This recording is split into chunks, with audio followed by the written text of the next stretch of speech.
Tokyo DisneySea is our all-time favourite theme park. So when we saw the news that a new themed port, Fantasy Springs, was open, we knew we had to explore it. Costing over $2 billion to create and featuring the likes of Frozen, Peter Pan, Tinkerbelle and Tangled, it definitely did not disappoint. In this video, I'm going to give you a glimpse into the magic of Fantasy Springs and give you some top tips and tricks to make sure you can see it all. I'm Sarah from 3 Kids in a Suitcase. If you enjoyed this video, why not subscribe for more fun videos and travel tips with kids?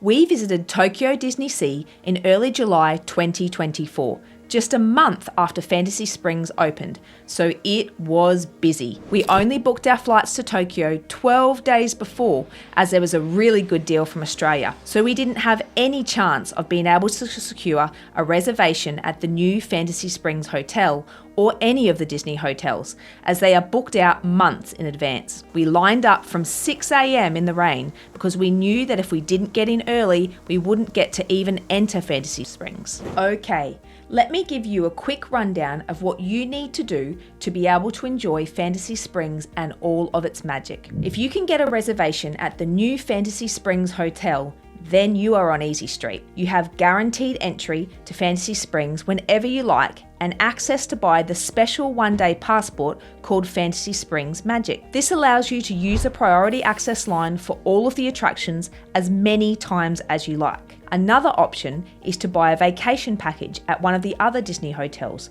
Be warned, these book out quickly and are super expensive, but this also gives you access to the Fantasy Springs Magic Passport. If either of those options don't fit for you, don't stress. We entered DisneySea on a regular ticket and still had an amazing time. Here's some tips so that you can too. Number 1, before you enter Tokyo DisneySea, you need to have the Tokyo Disney Resort app downloaded on your phone. This is your one-stop shop for booking standby lines, Disney Premier Passes, which are similar to Lightning lanes in the US Disney parks, and also restaurant reservations and mobile food ordering. Number 2, once you have entered DisneySea, make sure the tickets for your whole group are linked in the app. You need to scan the QR code of each ticket if they are paper tickets. Number 3, once they are all linked, go to the home page of the app and under My Plan, choose a Disney Premier Access Pass, which costs about $20 each, for the attraction you most want to ride in Fantasy Springs. You can choose between Rapunzel's Lantern Festival,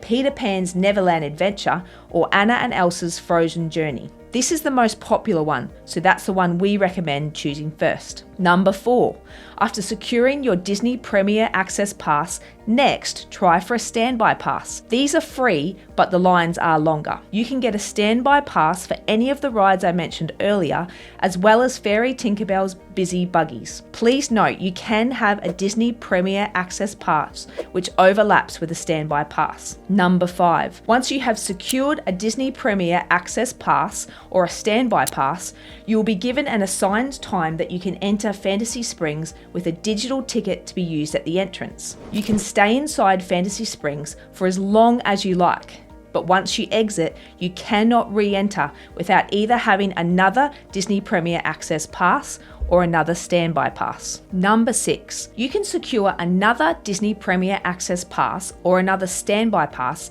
60 minutes after purchasing your first one or straight after the start time of your first one, whichever comes earlier. So make sure you go back into the app and try for another one as soon as you can so you can get all 4 in Fantasy Springs. Also, they often release more throughout the day, so make sure if one isn't available yet, you keep checking back. We managed to get a Disney Premier Access Pass in the late morning for Anna and Elsa's Frozen Journey and a standby pass in the early evening for Peter Pan's Neverland Adventure. We then managed to get a Disney Premier Access Pass for Rapunzel's Lantern Festival later in the same evening. This was ideal as we got to enter Fantasy Springs multiple times during the day as well as at night, as it is beautiful to experience at all times of the day. Unfortunately, we missed out on Fairy Tinkerbell's Busy Buggies. We weren't too worried as it's more designed for younger kids, and it was our last priority in Fantasy Springs. My last tip is to make sure that you are familiar with the restaurants and snacks sold in Fantasy Springs. If you are lucky enough to get an assigned time to enter around mealtime, try and get a reservation to a restaurant within the hour of your assigned ride time. We ate lunch at the Royal Banquet of Arendelle, and both the theming and the food were amazing. There is also the Snuggly Duckling, which was the perfect replica of the tavern in Tangled, or Lookout Cookout, which is based around the Lost Boys in Peter Pan. Using Disney Mobile Order on the app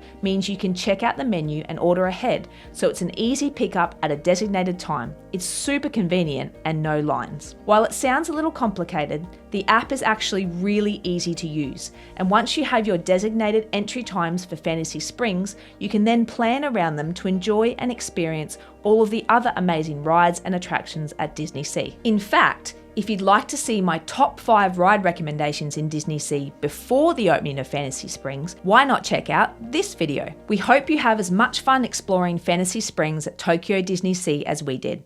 See you soon!